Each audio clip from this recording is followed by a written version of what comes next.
I'm unsure that you are aware of what I just did. I chose to not give in. I chose to stay above this ground. I fought the monster inside and I won. Never thinking that moment was possible, because beating hopelessness, that's a thing that kills people like me.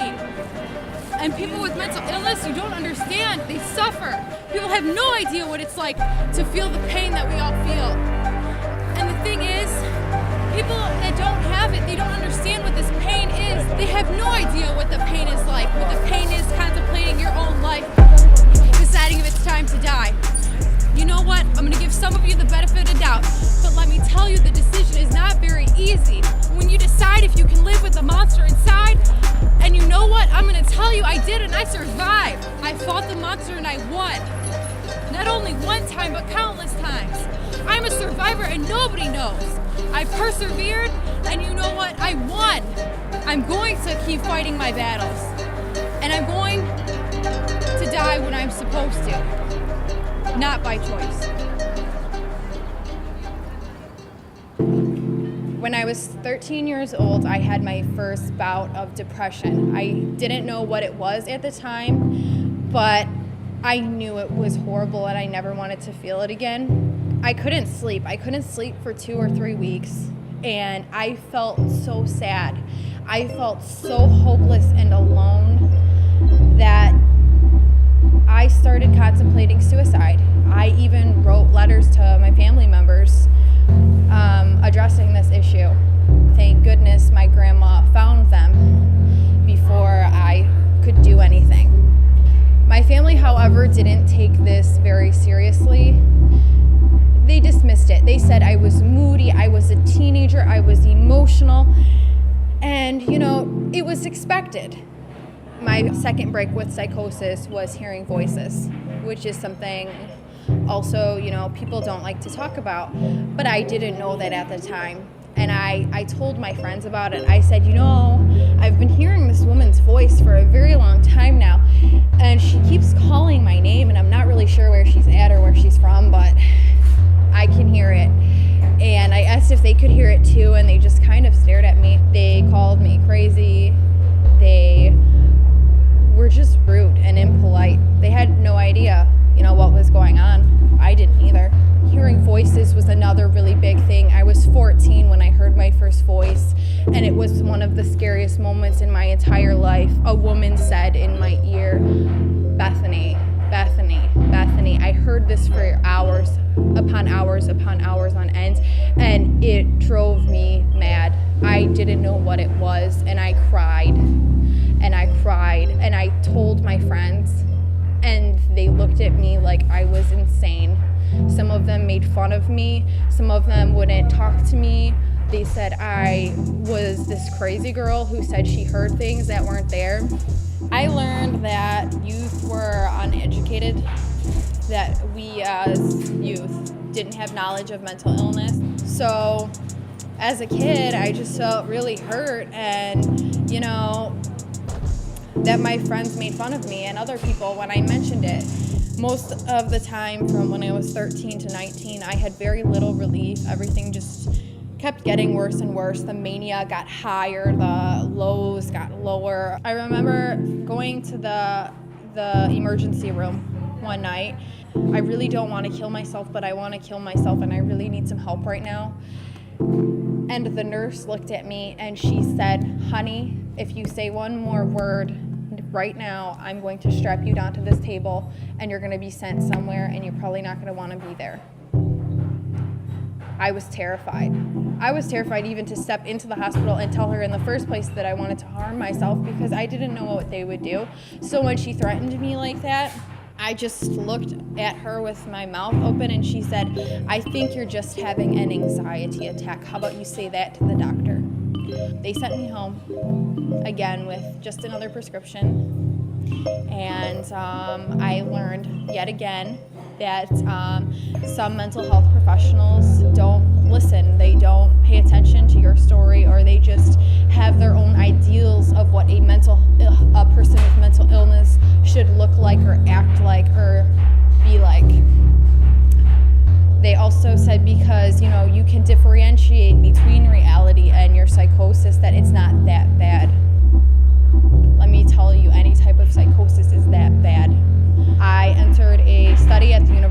Michigan, I took a trial medication.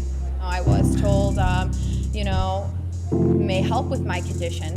That study, that medication changed my life from there on. I am 23 years old now, and I can tell you that from that age on, I have never felt better. I have never felt more stable, and I have never felt more in control of my life. The name of my poem is Who Am I? Who am I, you ask? I am a queen. I am what they tried to break. Who am I, you ask? I am smart and what they say is not going to be. Who am I, you ask? I am what people will be looking up to. Who am I, you ask? I am what I want to be and there's nobody that can stop me. Who am I, you ask? I am the best friend of those in who believe in making a change. But you keep asking me who I am, and I'm going to say, I am the stars in the sky, I am the rain that fall, I am the sun that shine, I am the light. My name is Brianna Walker. I work at the Juvenile Assessment Center, and I am a youth advocate. My mental health experience, I was about 12 years old when my mom decided that she wanted to take me to the Children's Center to talk to somebody because she said that I was overly exaggerating things. I was always crying or I was going crazy. I was going through not having my mom there to help raise us. I was going through being molested. I was going through sometimes waking up like, oh, am I going to have a meal today? Everything was overbearing and I couldn't control my feelings. Just because someone has this mental illness doesn't mean that they are their mental illness. Stigma exists from people who feel like they're better than somebody and, in reality they're not. So they talk down on those who can't do as much as they can do or who not where they're at. I need people to realize that you're stigmatizing yourself by stigmatizing somebody else. You can't talk about somebody because who do that make you? What do that make you? What do that make you look like? What keeps me going is poetry, singing, and music. I love to sing, and that's just like poetry and singing.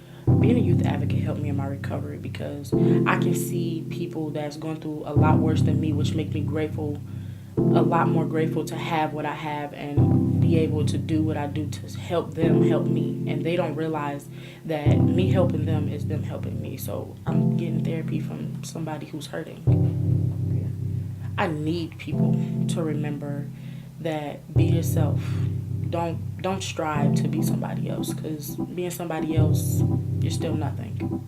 Be yourself, regardless of what it is. Make yourself happy. You don't wait for somebody to give you something. Go get it in a positive way. Work for it, strive for it.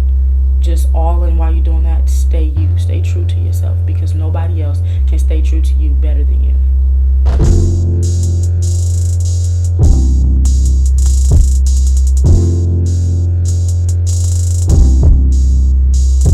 Hello, my name is D'Anthony Jefferson. I work at the Children's Center and I'm a youth advocate for Youth United. It first started when I was in the second grade. My uncle had been recently incarcerated, and after that, my whole behavior had started to change. My grades started to fall. I started to get kicked out more, and the trend followed me all the way up to the 8th grade. Just because someone has a mental illness doesn't mean they should be stigmatized as the bad person or looked at wrongly because of the mental illness that they have. People don't necessarily know what that person is going through or what their everyday struggle is. You don't know that person's struggle. You don't know what they go through on a daily basis. So you should get to know more about them before you judge them. The fact that I'm 18, the fact that I graduated high school, the fact that I'm a youth advocate, the fact that I'm employed through Youth United, just life. I'm thankful for being a youth advocate. It pushed me and motivated me to go forward. It helps me because I know that I'm not alone. I know that others are going through the same situation, or maybe worse, and they still come out on top. It motivates me to go forward and to show others that they're not alone and that there are people out here trying to help.